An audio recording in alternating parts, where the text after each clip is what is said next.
right? So just to give an introduction to this, we're here with Adrian Dortch, who is somebody who has a lot of information that a lot of the kids here in Norway wouldn't know about.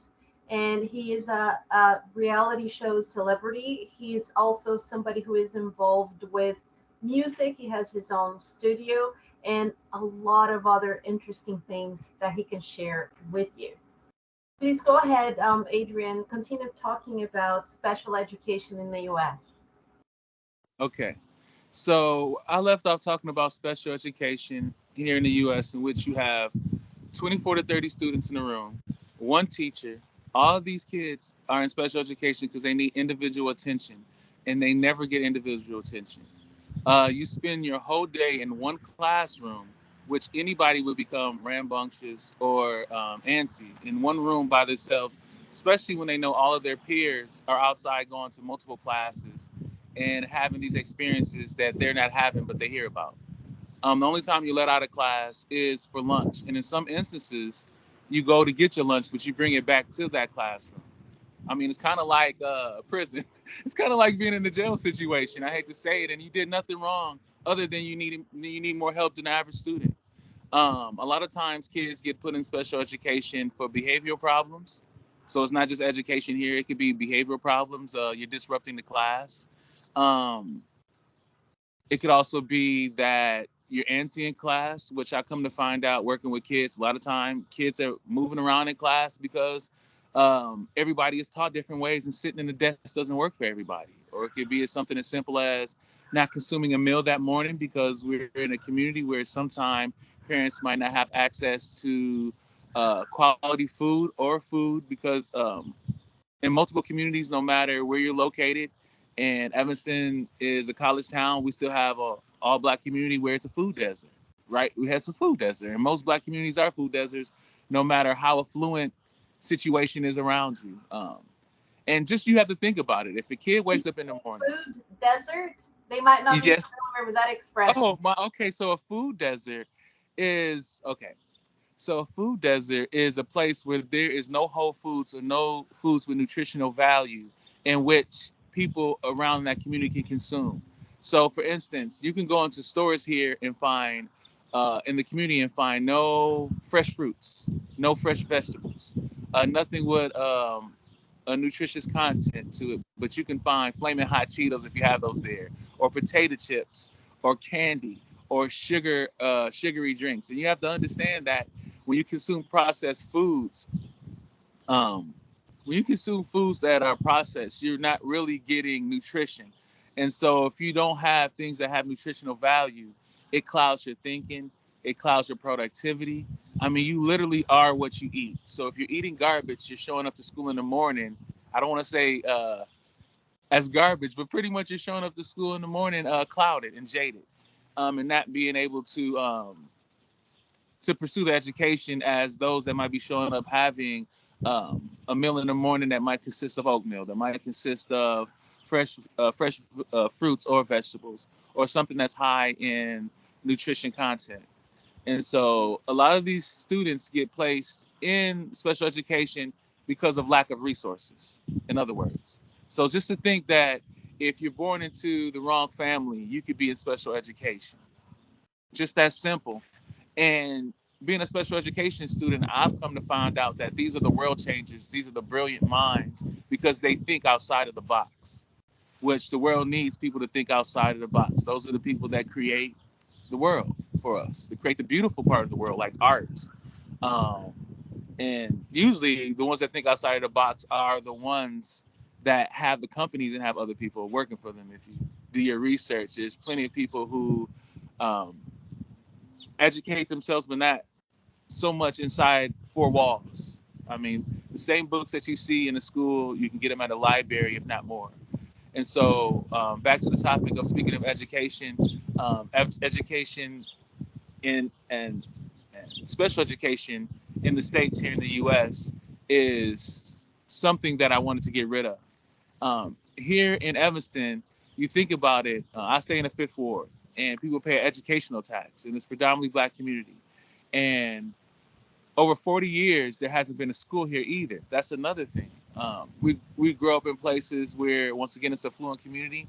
Right now, the Fifth Ward is going through gentrification and gentrification, where you're having other races come in that might have more resources. And so when they come in with the more resources, then now we're likely to get school, which is very interesting. Um, there's so many interesting dynamics here in the United States that really makes somebody who might be of color have to live life against the current, meaning literally you're going against the grain to survive here. And to say that everybody is equal is not true. It's really not true. But it's not something to feel like you don't have a chance. Um, it's something to make your story more inspiring, and it's something to make life more interesting. And for me, worth living for. Because when I look back on all the things I had to go through to be where I'm at right now, it makes you believe in something greater than yourself, which we all should believe in something greater than ourselves. I mean, who wants to wake up in the morning and think that they're here alone and have nothing that they can call on, or or that your prayers somehow would never be answered? And so coming back to special education, the educational system here in Evanston in the States, that as a special education student, I had the opportunity to run for school board. And it was the most interesting thing, because here was a special education student running for school board and everybody knew me. Um, I've been a part of entertainment since I was younger. I was in a program called Haven Helpers, in which it was on national TV. And I was in a music video and I was on a morning show. So everybody kind of knew me, and they knew I was in special education. And here we had this special education student running for not one school board, but two school boards. Evanston doesn't have a unified school board, meaning that they don't work together. So you have from kindergarten up to eighth grade is District 65. And then you have from ninth grade to 12th grade, which is District 202. And so with Evanston being such a small community, I came up with an idea that wouldn't it be awesome if all the kids and all the families met a little bit sooner? And not only met a little bit sooner, but we had this bond that carried on from both schools from 65 to 202. And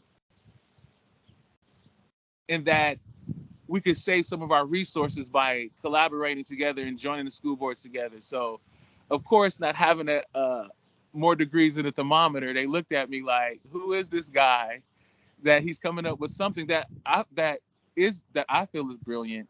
That since we're such a small community, that for the whole terms from first grade all the way up to 12th grade, that we all be together. Made sense to me.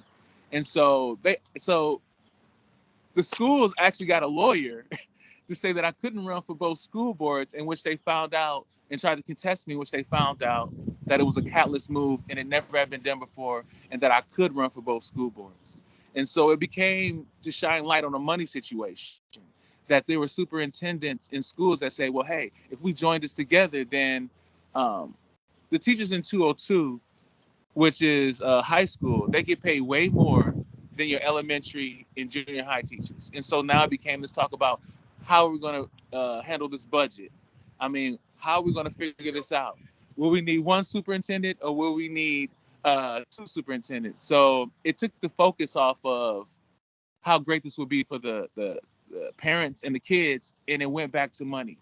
Now, you have to understand that if you have two school boards and you have a parent that has a kid that's in eighth grade and has a kid that's in ninth grade, and then on Monday night here in Evanston, there's things that are happening.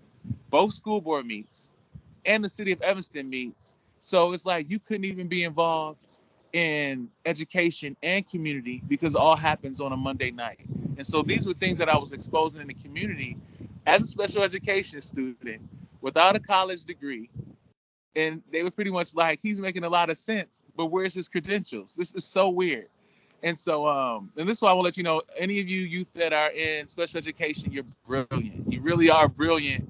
And and what I'm learning is that, I don't know if having all those credentials will qualify me. Sometimes when you disrupt things, you're doing just that. You're disrupting it, and you're a wild card. And so what it came down to was I didn't get on either school board, but now District 65 and 202, they have a liaison. And so they are joined together. They're not joined together in the way that I was promoting, but they are working together. And of course, I don't want any credit for it. I just want it to happen. That's another thing you have to realize. But absolutely were on the right path when you Yeah. decided to open their eyes to that. Yes. Yes. When you, Yes. Yes. And you will realize a lot of times in life that, it's the people that don't get the credit and the titles could be the world changers. I think the most important thing from this situation I learned is open up your mouth and say something, because if I clap on one and you clap on two, together we don't miss a beat. And so I believe most definitely it did shed light on things that were happening in our community that needs to be changed. Um, Parents were not, and it's still to this day, you know, uh, they still have the city meeting on Monday. They still have both school boards meeting on Monday, in which, like I said, once again, a parent here in Evanston can't be involved in government if they have kids in school. Can't be involved in both of their kids' learning education, because on Monday night, District 65 meets separately and District 202 meets separately. So if you have a kid that's in 8th grade and 9th grade, you have to say, I'm either going to one or the other. If you want to be a part of government, you got to say, I'm going to. that in itself is a very important piece of information for them, because they have their own school system here where it's divided differently. Oh, Some wow. kids have to go up to 14th grade if they want to study something specific, but normally everybody has a 10-year school system where it's considered their elementary and junior high, and then 11th, 12th, and 13th, which is high school, and a 14th year if they want to study sports. And that brings me to your participation in The Biggest Loser, because you came in as somebody who was more athletic and had more physical ability than the rest. Could you tell us a little bit about that, and if there was a Yeah. secret behind that? Yeah, so I was a contestant on NBC's hit reality show The Biggest Loser. Season 13, it was 2012. Now, I originally had auditioned for the show with my sister a year before. At that time, I was 420 pounds. Yes, 420 pounds.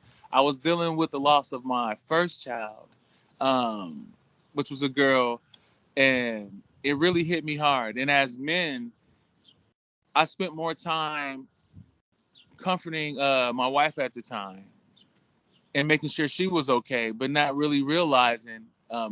I've been in social service my whole life working with kids, and so I got married. I had the girl. I'm about to be a father, and so it hit really hard to say I spent all this time working with children. Now I have the first child of my own, and I lose that child, and so I kind of no, I did. I turned to food as a way to soften the blow of the hurt. And so I would walk every morning 2 to 3 miles just to kind of deal with that pain. And one day it was flashed on the TV that said they had auditions for The Biggest Loser. And so my sister is overweight. And so at the time, I asked, let's audition for this show. I was trying to have a tighter bond with her and do something with her. And so we auditioned for the show. We did not get accepted the first year, but the producers liked us so much that he called me on the side and he said, you know what? If you would like to be a part of this next season, you're in. And so I'm thinking, like, whatever. Like, who gets a call from uh, a producer and tells you, like, you're not on this show, but you'll be on the next one. So I thought nothing of it, and I just kept on exercising and kept on getting healthy and making healthy decisions. And a year later, out of the blue, I get a call, and Nick says, "Would you still like being on the show?" And of course, I would love to be on the show. And so let me mind you, I called my sister and said I got this call. I know we didn't make it at first, but we're going to be on The Biggest Loser. Now, there's some things to get on the show. So this wasn't a guarantee to get on the show. It was a guarantee that we were out of 30 people that we could be chosen as the 10 or 12 teams that could be on it. So that season was a season of no excuses. And so the teams were made up of brothers and sisters. It could be wives or husbands. So, but what would happen was they would take a brother and a sister, myself and my sister, and divide us on separate teams. So you can go in there as a brother and sister, but you be on opposite teams. You can go in there as a married couple, but be on opposite teams. So you had to like work against somebody that you thought you were going on to work with. And so our season was a season of no excuses on The Biggest Loser. And so I started off 420 pounds. When I ended the show, I believe I was 261 pounds. During the time before the show, I had lost a considerable amount of weight. So I believe I entered in the show at 370. Me and my sister did not make it on the ranch. We actually lost our first competition on that first night. And I mind you, imagine spending all this time thinking that you had this opportunity to lose weight and to win some good money, and that all of it because you couldn't, you know, win this challenge that you're going home. And so we were the only African American team on there. And so, you know, we felt like, what a blow. Not only do we not get an opportunity to lose weight and be away from work and be in this bubble where actually it's the focus is to lose weight and to, you know, get your life together. But we had to go back home. But we had a challenge to lose 50 pounds together. And so we went home and we started working out. Now, this story with me and my sister is a story about a brother and sister coming together to save each other's lives.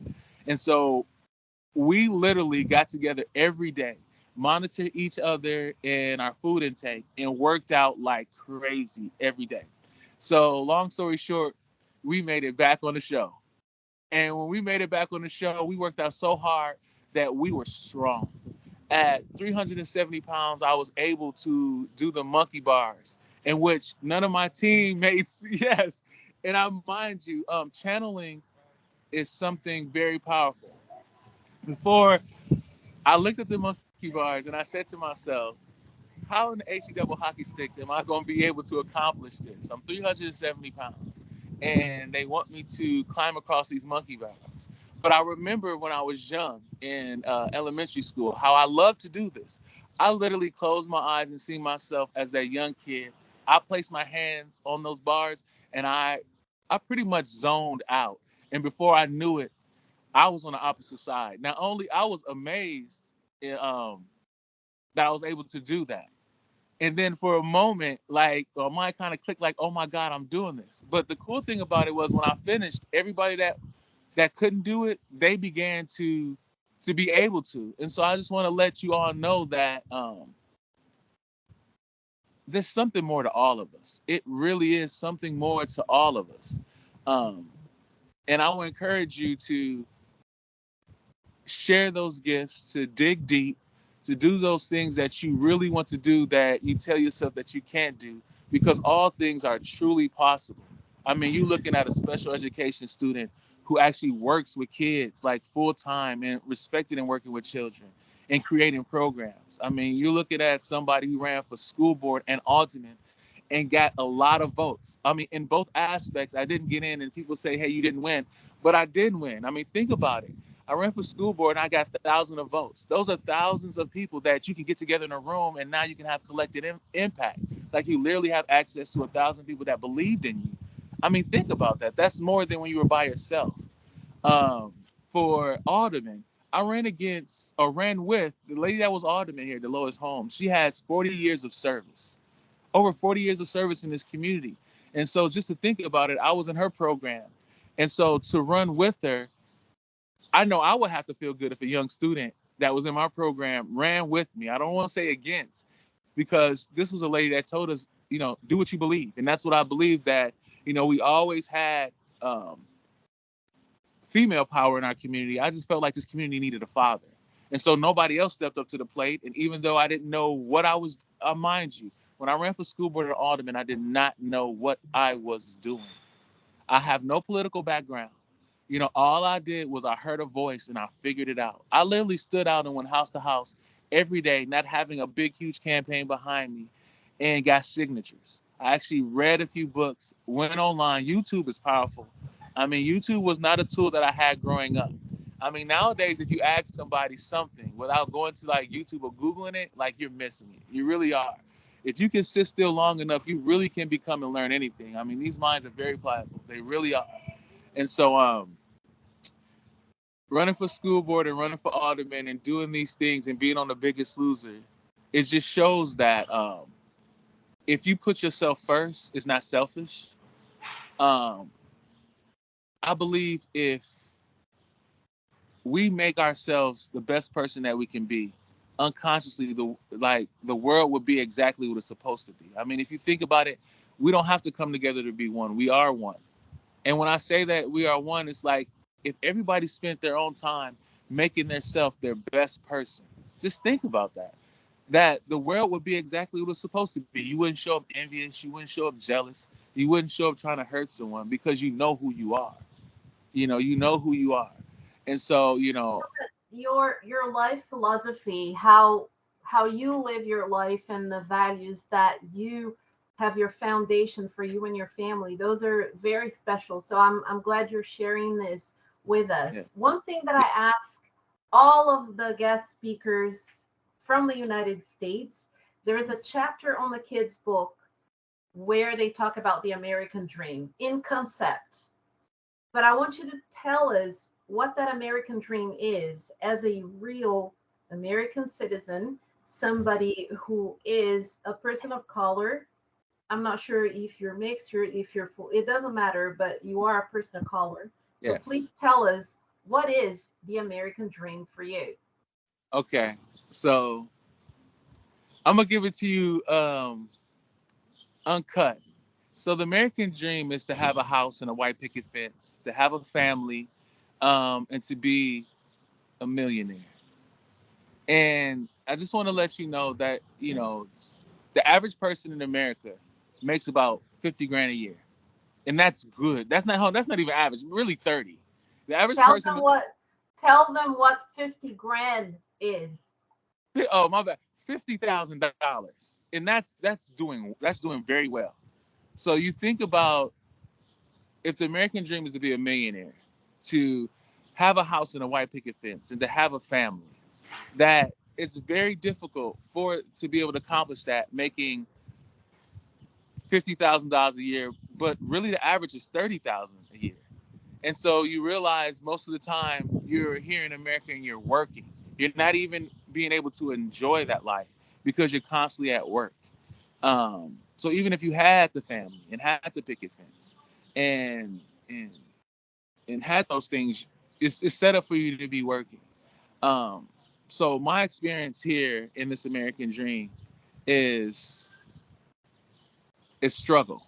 It's really struggle. I mean, from the beginning, I have my parents are still together, and so I'm fortunate. 47% of African American women in the U.S. is raising their families by themselves. 47% literally is raising their family by themselves. So for me to grow up with my mother and my father is huge. It really is. And so, but even growing up with my mother and my father, like you got to think about the lack of tools that they had for generations. So I ended up in special education. They wasn't able to get a tutor for me, and I had both parents, two incomes. My mother, she cleaned houses. My father, he worked his whole life at Avon printing. And so I didn't even know my father spoke till I turned like 13. He spent most of his time in front of television. My mother spent most of her time working and being domestic. When I was able to spend time with my mother, it was actually on the job and helping her clean. I found a love for cooking and cleaning because I wanted to be around my mother. My father, when he got off work, all he wanted to do was relax. And so even if you had a two-parent household, you got to see like you have children. So think about the American dream is to have children, and you have children, and most parents don't realize like they're working. We have a house, you have children, but who's cultivating these children? Notice how I didn't say raise the children. You raise cattle. You don't raise children, you cultivate. And so like most of the work that was done with Usually me. their vocabulary, when they learn to cultivate, they think about plants. But then if you take that metaphorically, then that's probably what well, they're well getting into.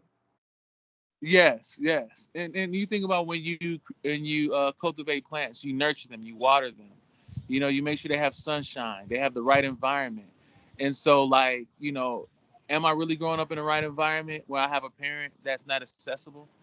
Am I growing up in the right environment where I have food that is high in calories? Am I growing up in the right environment where a person's in front of the TV and another person's at work and I want love and I want time? And so this is not, a lot of times, this is not just in black families. This is across the board. I mean, you really have this dream that's being sold to an adult or a kid, and they grow up and they think this is the way it's supposed to be. And then all you get is the repetitiveness of a child having a family, having money, but not really partaking in the kids. I mean, if I had it my way, I feel like, you should have to have a license to have a child. And from 0 to 7, like, your time should be spent in developing this child. This is the future of our nation. This is the future of our world. How do you have a child as a woman or a man and you go straight back to work? I mean, that's crazy. I mean, who's raising this kid? And you don't want society to raise this kid. Society has so many ideas. It has so many ideas that might not have your own values and principles for that child. But yet, a lot of these kids are left to the media. They're left to TV. They're left to friends their same age, telling them about things that, I mean, your friend your same age has no real life experience. And so, Yeah, that's a perfect thread that I'm going to pull right now, because right now there is something called the fat acceptance movement on TikTok, the body positivity movement. And as much as I feel like it's very positive to have a positive body image, you got kids out there saying that it's healthy to weigh 400 pounds. What do you have to say to these people? well, all right. So right now, the longest, I'm gonna get off topic but on topic. Right now, I've been on a 11-day water fast, which is just water. I've done a 42 day water fast, and so let me just tell you about fat and when somebody has extra weight on you. And I'm about to give all of you a cheat code about the person that you're looking at, me or yourself. If if first of all, anybody that has excess weight on them, I would say seek a therapist. I think everybody needs to have a therapist at their side, even if you go to church. Just the church doesn't have the tools, at least in my experience. And so, for every pound that you have on, trauma can not only be held in your mind, it can be held in your waist, and your waist, yeah, your weight. And so, the more weight you have on you, speaking from experience and being overweight, that's trauma. It could be childhood trauma, it could be life trauma. I mean, if you think about it, does it really make sense that you have weight on you? Weight is food reserved, and you consistently keep on eating. That right there should tell you something is off with you. The fact that you need to consume now you're talking to somebody right now that has went right now 10 days without food. I have more energy, more clarity than when I'm eating. And food really makes it really makes you tired if you consume the wrong foods. And so what I'm saying to you is that, we all have a purpose in life, and it's not to eat. Anybody telling you or anything that's saying that it's okay to be overweight is they're actually accepting their own demise. They're actually accepting, you know, their own trauma, but not in a healthy way. There is no way that it's okay to be overweight. Now, just because you're overweight doesn't mean you don't love yourself. Um, it doesn't mean that you don't care about yourself. It's a visual way to say there's some things I need to change. I mean, because when things are happening in your mind, it might not be visible because it's in your mind. But when you see this weight on your body, it's showing you some things need to change. And so if anybody tell you that, you have Lizzo who is an artist, if anybody's telling you that that's okay, they're not okay. They're hiding. They love Lizzo here because of her music and her positive attitude towards her body. But it's like what you said, you can love your body at any size, but Yeah. still to be healthy, that's an entirely different thing. Yeah. And you're going to most definitely be judged in this society. I don't care what you're thinking and what you talk about. What I learned in not having a college degree and going back to school once I get the finances is that there's a rites of passage to be on this earth, and there's a few things that you cannot escape, or you have the time as being as young as you are that you just want to do. And one of them is that I wish when I was younger is just to finish and went through college. Even if I wasn't going to use my degree or anything, like if you show up at a place and you have a college degree, a doctorate or a PhD or associates or a bachelor's, they have to pay you more. And so now I just told you that, we need money to survive. And so anywhere you at, minimum wage is not cutting it. And a lot of you have ideas of things that you want, even if they're materialistic, even if you want to start a business and that costs. And so if you just got your college degree out the way, or a trade, most definitely, or a trade out the way where you can make money, man, you'll have a much better life. These experiences I had running for alderman and school board when they threw what school did he go to? I mean, I could have hit him with a degree, but I didn't even have that to hit him with. I mean, in life, people are going to challenge you. And I'm not saying that you won't get challenged with a degree, but at least you will have that in place. And so the rites of passage, I would say, you kids, like, most definitely go to college, or get a trade. Even if you know what you want to do and you're an entrepreneur and you're making money, like, get a trade. And this is not a plan B. This is just part of the plan. Another thing I is, love what you're saying is because I have mostly my students, they're separated in categories. I have a group of students that take English for 1 year because they're going to be nurses or they're going to go into kindergarten assisting or something like that, or electricians, carpenters. They all need 1 year of English. yeah, And then I have the kids who are doing specialized studies and they have 3 years. All of them, they will have a purpose because the ones that finish with a trade, like you said, they're already set for life with something that they can take with them. And the college degree for some will also be their ticket, and their personal knowledge and personal experience, that also counts. But what you said is very important. There are certain places where you can't do something without having a certificate showing that you yep. can do it. Yeah, because like I said, if you read my resume, it's long. But the thing I always get hit with, what college you go to? You know? And so I would say even as a college student, you want to pick up a trade too. You really do. I mean, because like electricians, plumbers, they get paid. They get paid. I mean, you really do get paid. And often what I do find a lot of people graduate from college, they end to not they end up not going into the profession in which they went to school for. But at the same time you have the degree, and so they have to pay you more. So I would say everybody that has a trade, just not to be one-sided, go to college, and everybody that goes to college have a trade. I think it works together really well. You have nothing but time. For the guys that's out there, man to man, this is about muscle, money, and game. Being a provider and a protector. If you're not working at least 60 or 80 hours, I mean, do you really deserve to have a wife or I mean, that's our job. I mean, man to man, how can she be feminine and relaxed and just be secure if you don't have security? And 60 to 80 hours, I know that sounds like whoa. And realistically, what else are you going to do if you're not? I mean, what else are you going to do? It could be 60 or 80 hours at a job. It could be 60 to 80 hours creating your own business.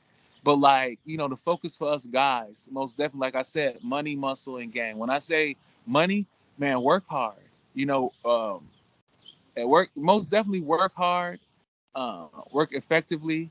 When I say muscle, I mean be in shape. Be in shape. Think about this: the girl you choosing. If you had a daughter, do you really want your daughter to end up with somebody that's not healthy? I mean, how long is this guy gonna be here? Do you really want your daughter to end up with somebody who's not financially stable? And do you really want your daughter to end up with somebody, when I say game, like not able to realize what's going on in this world? Not having like a mouthpiece trying to trick her, but like game, like, there's things in the system that aren't going to change. Being a person of color, I'm always going to be viewed a certain kind of way, but am I going to let that stop me? You know, Put on your bulletproof vest and your shots. Everything that you have said is going to be very valuable for our class. We have taken now almost an hour of your time. I'm going to break this into bits for them to watch, and we're going to have discussions about the various things that you said.